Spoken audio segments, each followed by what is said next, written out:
This is an SM Media production.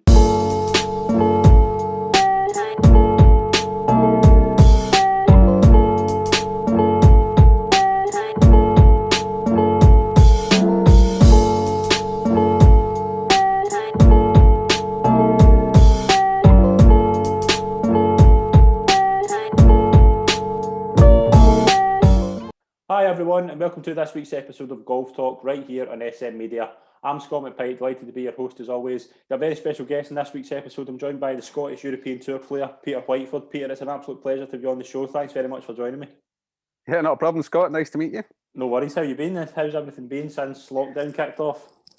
Oh, probably the same as everyone, just trudging through it, mate. Yeah, it's slow. You realise how much you miss your mates and a bit of banter. The wife doesn't really take my banter as well as my mates take it, so it's good. Love my kids, but I could do a bit of break for them. But apart from that, it's all going fine. We're doing a podcast and keeping things going. So yeah, it's okay. Brilliant. As well as that, how have you been keeping busy? Have you been playing a bit? Have you been playing as much as you can? Has it been difficult? No, not really. I mean, as far as golf's concerned, I hate playing off mats. Winter is not the time for me. I do the odd playing lesson. That's basically the only times I really go out and play. I play the odd bounce game, but I've not been playing a lot. I've just been doing, like you said, with the Talk Golf Scotland, the podcast. Yeah. We do that. So we do that a lot of that. Well, once a week, obviously, and then just doing sort of the odd lesson, very local lessons, obviously, because you're not allowed to travel. So, but look, at least in Scotland we're allowed to do it. So I'm not moaning too much. We're keeping things ticking over, but some slow times, let's just say. It's not the best of times in the world, but we'll move on to your early years. We'll touch on your kind of growing up and when you first kind of just picked up a golf club. Like, what was your early years like? Yeah, look, I probably first picked up a club at probably the age of 8, I guess. And probably just whapping it around the house. But I think I got in a golf course around about the age of 8. We played Linlinks Ladies. Right. My parents, they both played. My brother obviously played. So it was kind of a golfy family, if you like. Parents both played off single figures, and my brother was always better than me.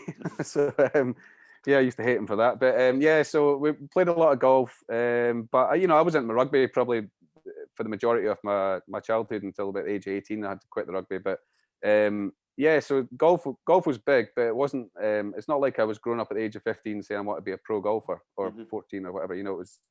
It was I love the team sport. I love you miss a tackle, you can just go and batter somebody in the next one, even though I wasn't the biggest. But whereas golf, rattling a club around a tree, it wasn't the way to go. So I had to sort of learn different ways. But I mean, look, if I love the rugby, I love playing competitive sports and any sport really. I love playing all sports, but it came a point where I had to concentrate a bit more on the golf because I knew there wasn't really a career for me in rugby. I was decent at it, but not at the level you need to be. So yeah. Brilliant. What were your junior days as well? And where was your home course? Like, what were the days like as well? Yeah, good. Yeah, I mean, I used to be a member at Ladybank, and then lots of courses really. Scooney was when I first started, so maybe or Linlinks, then Scooney, which are two sort of smaller golf courses, but the junior sections were huge. So it was great. Played with a lot of good players, all around about your same age. And today, even with the kids now, you need to have competition and big groups to make it enjoyable. Yeah. So we had that. We're lucky. It was just sort of, you get eras that are up and down, and unfortunately at some clubs there's not enough juniors kicking about, which is hard to keep the motivation for the kids going. But we got it lucky. There was a lot of good players kicking about. So I played there, and then obviously Lundy, when I was old enough, you weren't allowed in there until you were about 12 or 13, I think. So but yeah, I played all those courses. So and then I'm still a member at Lundy to this day. So brilliant. And obviously you do really well as a junior, and you represent the Scottish boys and youth. Like, as you mentioned about team sports, what was it like to represent your country? Great. Yeah, no, it was brilliant. Yeah, very, very exciting times. It was good. I was, without sort of blowing my own trumpet, I was quite good at a young age. I was playing for the under 18s, the home internationals, if you like, at the age of 15. So I played for them for 3 years. But I tailed off. I wasn't put it this way, by the time I got my last year as a junior, I don't think I was even in the 6-man team. So I was kind of like, it's good. And then I don't know whether it was because I was concentrating rugby or whatnot, but I certainly wasn't like a superstar, which a lot of the other guys were a lot better who never did anything in the game. But not saying I did a lot, but I did a little bit. So yeah, I was decent. I won under 16s and I won a bunch of boys opens and maybe one amateur title. But so as a kid, I was good, and then I started to tail off. But I took it a bit more serious by the time I just when I left school, I went off to America, to New Mexico Junior College for a couple of years. So yeah, what was that's that when I started experience to take like? it a bit more serious. Like going over there? Yeah, it was good. Yeah, I mean, look, it's your first time sort of properly leaving home, I suppose, I guess it was quite intimidating, but not really. It was just nice. It's just going away to uni, isn't it? So you learn how to do the beer bongs and stuff you probably shouldn't be learning. But the first time taking it serious and maybe learning the basics of, and it was very much the basics of, like gym work and stuff like that. So, but competing against sort of international players, which you did when you're playing for your country as well, but a bit more up close and personal and seeing what they're like, and obviously just learning to travel and doing your own washing and all the stuff that comes with living away at uni. But I loved it. I wish I'd stayed 4 years. I'll be honest with you. I took like basket weaving courses because I didn't really plan to be there for 2 years. I planned to be there for a year and then maybe turn pro. And then it turns out I went back, and by that stage, the academics, you've got to keep up your GPA, whatever they call it there. So by that stage, I was like, I'll just go back for another year and do another bunch of rubbish courses, and that'll be it. So, but in theory, I wish I'd done a bit more. So something to fall back on. It's nice to have a little fallback if careers do go wrong.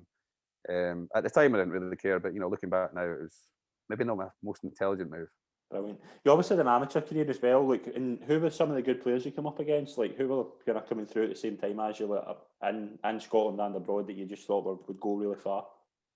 Yeah, well, Scotland, you had like my era was all your Mark Warrens. Barry Hume was very good, who never really did it as a pro for some reason. But Stephen O'Hara's, your Gallagher's and all that. They were a wee bit older. That was more like my brother's age group. But yeah, no, there was lots of good players at our age group, but you see some making it and some don't, and there's a million and one different reasons why that happens. And like I said, I wasn't maybe as good as those guys as an amateur, but for whatever reasons I managed to progress. But yeah, it can be sometimes it's good not to be the best, if you know what I mean. I mean, I was even the best in my house. Never mind being the best in the country or anything like that. My brother was always better than me, and then I went to Europro, and I went, every level I've been at, I've never been the best. So it's good because it keeps you going. Yeah. Whereas you get some guys that are maybe the best in Scotland or the best in the whatever, and they maybe just plateau because they're not pushing to get a bit better. I mean, I don't know. I mean, I'm just guessing, surmising, but I certainly was never the best, but I was very competitive, I suppose. Brilliant. You turned pro in 2002. When did you kind of decide that was kind of what you wanted to do with your life? Yeah, well, it was after coming back from college. I think I did a quick summer playing amateur golf, which didn't float my boat in the slightest, I'll be honest with you. Playing for a voucher, and if you're lying in 20th spot going to the last day, I mean, I couldn't care less. Do you know what I mean? So I was a bad advocate for the amateur game. It was actually it was one of the Scottish. Obviously, I was still involved with the Scottish teams that time, amateur wise, and one of the, not the selectors, but one of the coaches sort of I sort of had a quick word with him at the side of the range one day. Like, I'm thinking about turning pro here, big man. What do you think? And he's like, well, you've got the game, but your head's full of mince. and I was like, yeah, you're probably right. And you know what? He was bang on. So Europro was like I had some talent, but Europro was the right level for me. It wasn't too deep into the water, but it was deep enough. And I learned a lot more in my first 6 months playing Europro than I did in my whole amateur career. Yeah.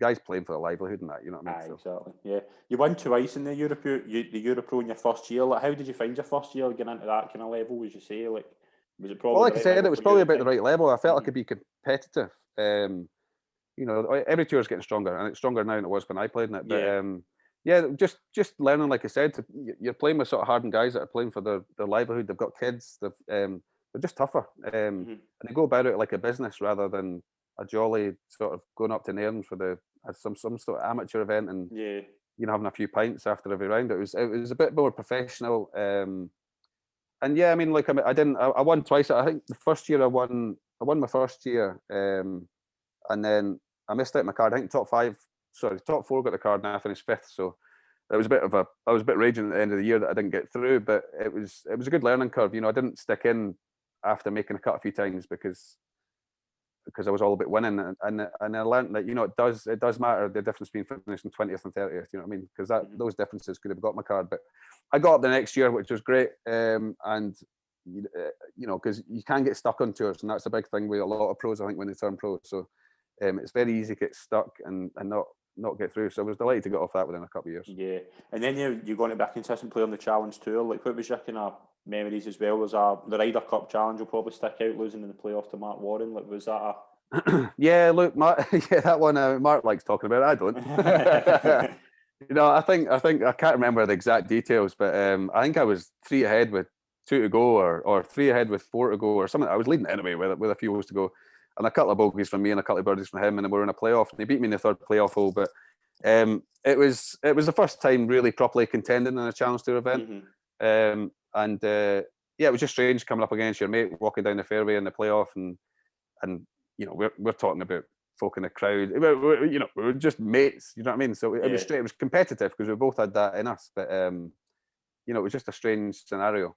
But that was good. I loved it, and it was he won, which I didn't love. But it was a Challenge Tour was great. All of a sudden you got to play against international players. You know what I mean? So it was a big learning curve. And again, you're traveling away from home for the first time. Yeah, you're also trying to qualify for the European Tour at this point as well. Like, just how hard is it to get the kind of Q school, get through Q school? Just like to explain a bit about that. Q school's never been look, the way I look at it, you play the tours you play, and you can try and progress from those. Q school is like it's your last throw of the dice every year. If you've not managed to do it through your consistent play or whatnot through the tours. Q school I did rubbish in every year. I never got my card off anything through Q school.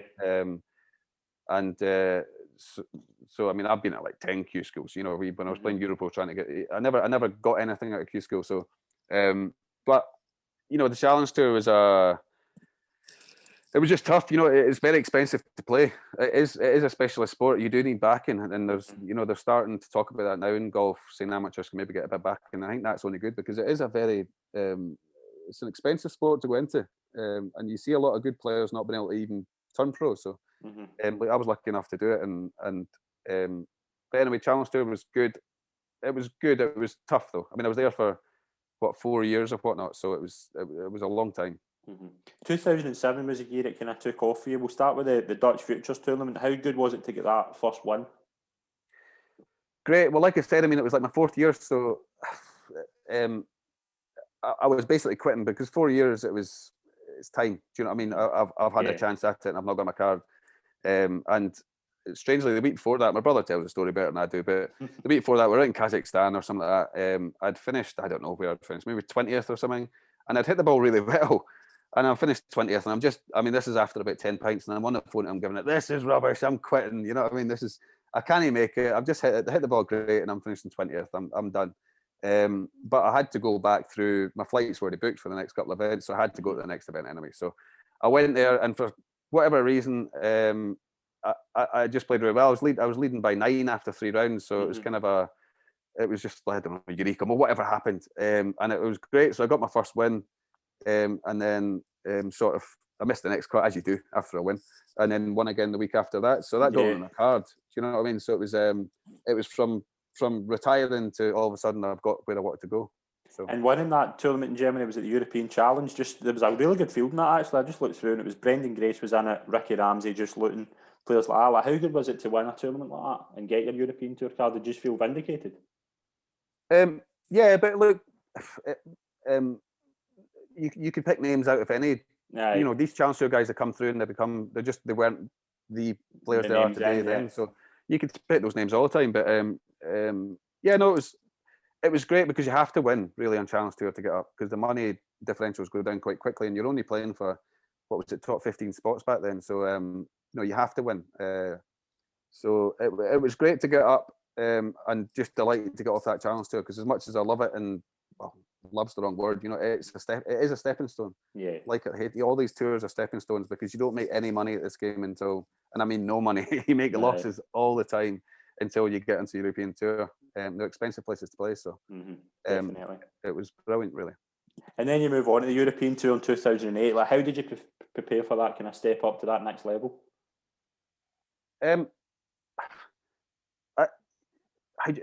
You don't really prepare any different. It's not like you're going to different courses. You're playing against guys that are, like say a Darren Clark, for example, who's played at that course for the last 10 years. You're coming in and never seen it before, so you're up against it a wee bit in your first year.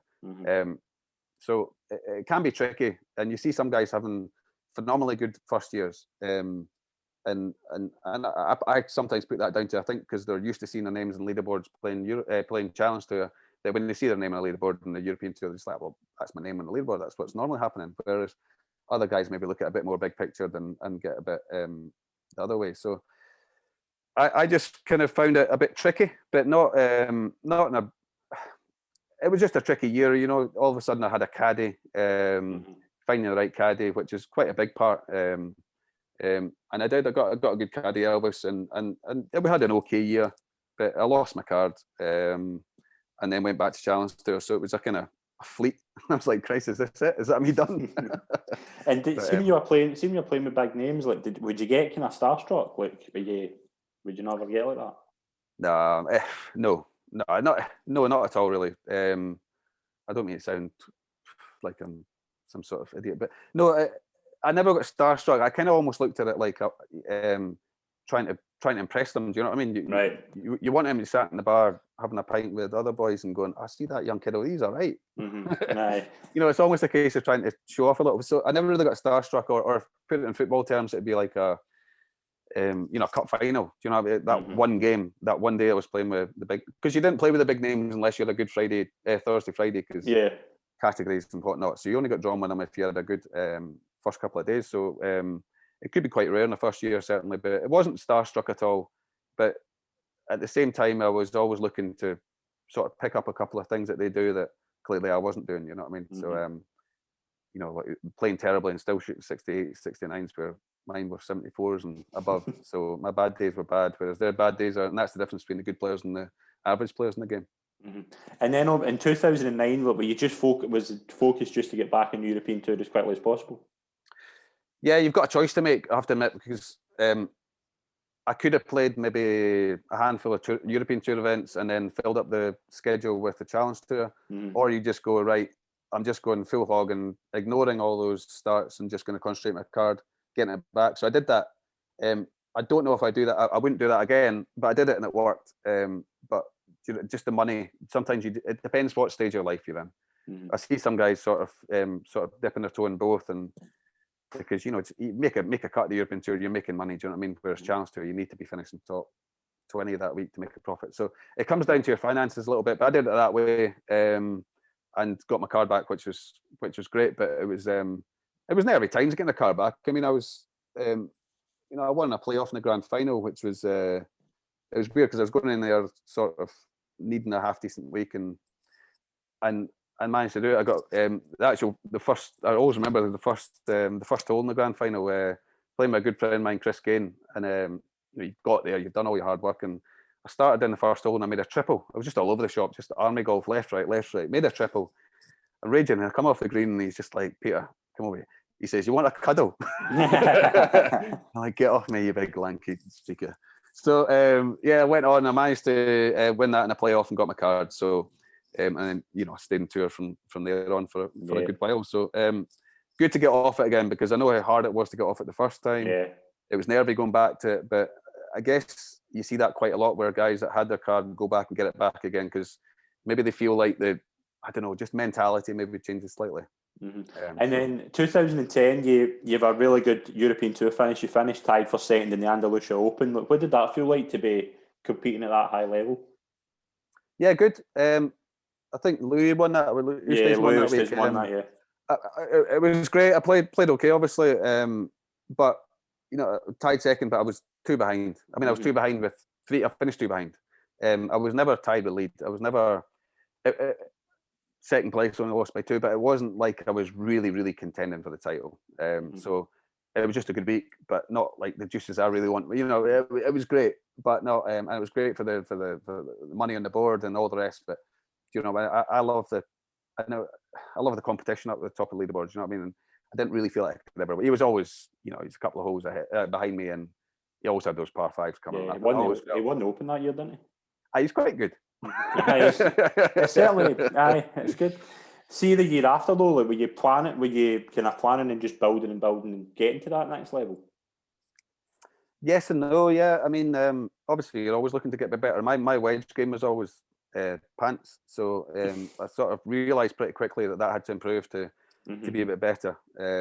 So I managed to get that a wee bit better. I was never the best at it, but I managed to improve that, and then your scores just improve with it. But obviously, the years after that, you're getting a bit more comfortable with your surroundings. You realise what hotels you're staying in. You know, just everything's a bit easier. You know, the travel, the courses you've played. You know where the Thursday, Friday, Saturday, Sunday flags are going to be. So it is easier, and your confidence sort of grows over that a wee bit. Yeah, you 4 top 10 finishes in 2011, and you top it off by qualifying for the Open. Just what was that feeling like to qualify for a major?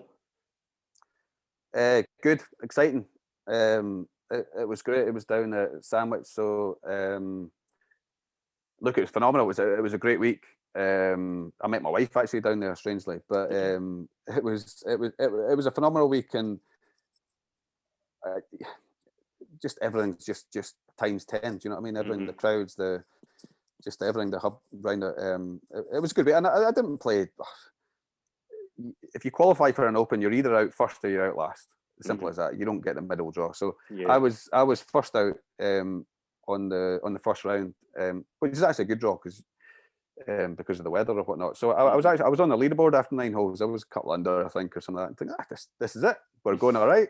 And then I frittered it away and finished one over, and then ended up, it was bad weather the next day and missed the cut. So it was very short-lived, if I was honest. But you know, I wasn't mature enough. I mean, I say this through my whole career. I wasn't mature enough until I basically retired. You get some guys, you know, hear some of these guys being, you know, McIlroy getting interviewed at the age of 20, or your Justin Thomases, all these guys that are getting interviewed in their 20, 22. I mean, I can't believe how mature they are, and that's why they're at the top of the game. It's your ability to hit the ball is one thing, but you know, it took me years and years before I had the sort of level of maturity to learn how to progress. So I was still sort of a child, really, if I'm honest with you. And I was 28, 29 at that stage. You know what I mean? I just wasn't a mature 29-year-old, as in how to progress. So it was good though. And then the next couple of years, you've an incident at the Avonshire Masters. I was keen to kind of get your thoughts on this. Why do you remember why you were disqualified at that tournament? Do you remember? I still have nightmares. No, it was what was it, third round? I was leading, coming in last. And I'll cut long story short, so I'm looking up at, I'm addressing it, and I'm looking up, and as I look up, I bring my club up anyway. So I'm looking up at the hole, and the ball moved. But I didn't see it move, and I didn't know if it moved. I asked everybody, and nobody saw it move. So I went back into the shot, hit the shot, signed my card. And then there was some sort of armchair person, but I mean, the rules have changed now. You cannot get disqualified for this now anymore. But back then it was so Parrymore. We had our discussions that night, next morning, and then the fourth hole in the final round, sort of still tied for lead. He's come up to me in this buggy and given it, look, we've had to disqualify you for signing for the wrong score. So it was a bad time because all you're looking for is a win when you're out there, when you're young and you're doing well, because you get that 2-year exemption, you can relax, you can plan your year.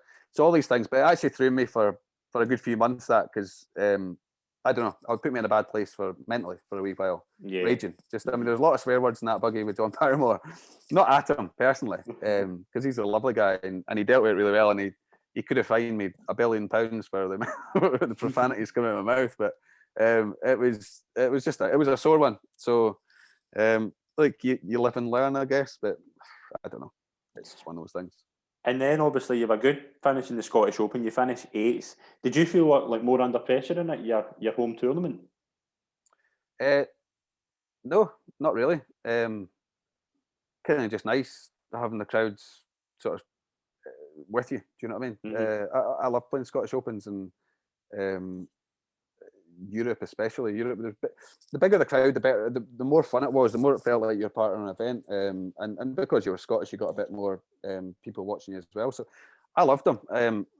I probably should have done a lot better in a couple of them that I sort of faded away. But in general, Scottish Opens were pretty good to me. I finished a couple of decent finishes in them over the years, but yeah, not really. I mean, there was one that was tied for lead after 3 rounds, and I thought it was going to be cancelled up at Castle Stewart because of the rain, and the next day was cancelled, and I thought, oh, here we go.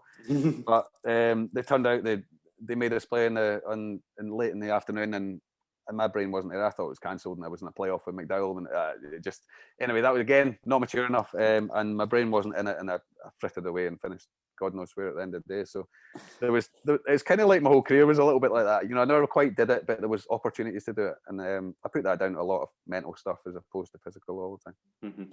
The 2013 Ballantine Championship, losing in the playoff to Brett Rumford, like how did you feel as if you kind of had the kind of hang one? Like, how did you feel going into the playoff? Yeah, I should have won it in regulation. I mean, I won at 6 iron at the par 5, and anyway, I missed a sort of 6-footer, I guess, to win it. But I didn't do anything wrong. I did all the shots like I wanted to. But anyway, playoff wise, I played the hole pretty much the same as I did in regulation, but this time hold the 5-footer, 6-footer from a or 5-footer, I think it was, from a birdie, but Brett made eagle. So look, sometimes you get beaten by an eagle. Do you know what I mean?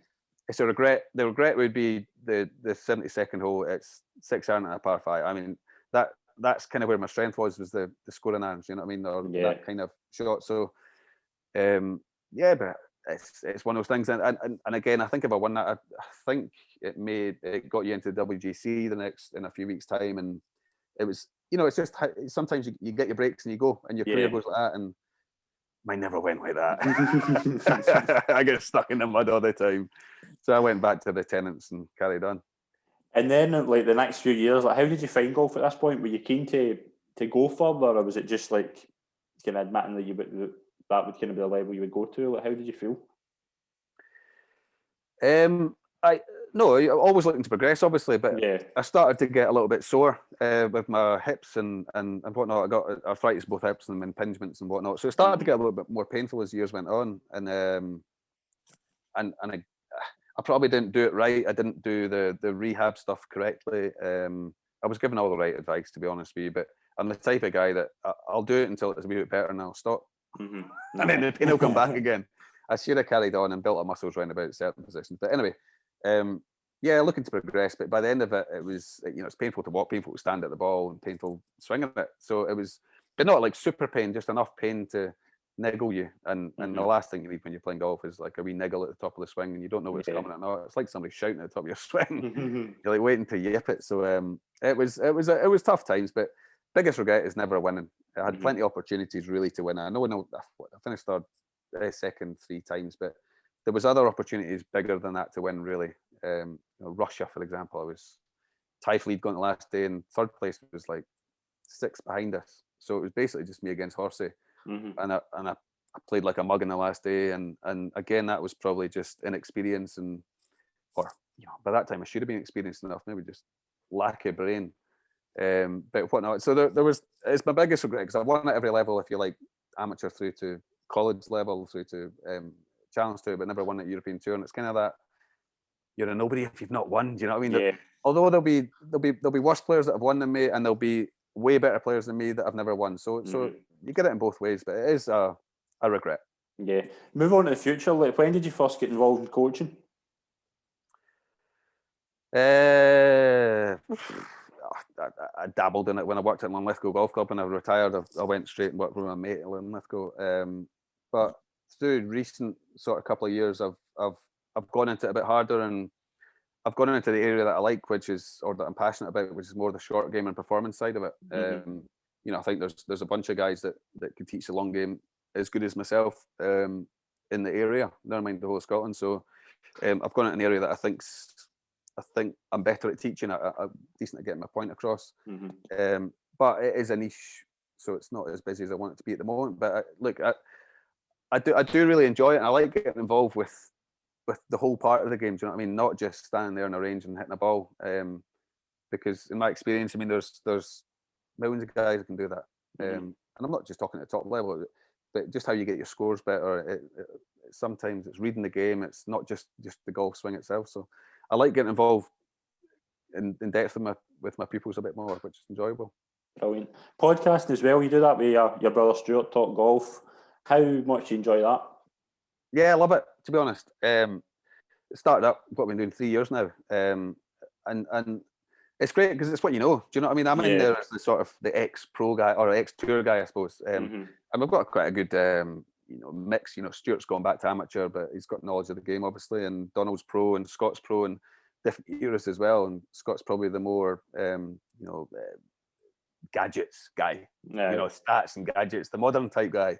Donald's a bit more old school, but he's got the personality. It's just we've got a good mix amongst us, and I really enjoy it. Obviously, you're scared to say a couple of comments, scared of things come back in you a couple of times, but it's just four guys that we all know each other really well, and it's growing and it's doing really well, and I love doing it, and it's especially during COVID, it's the sort of at times it's been the one thing I've got to look forward to in the week. You know what I mean?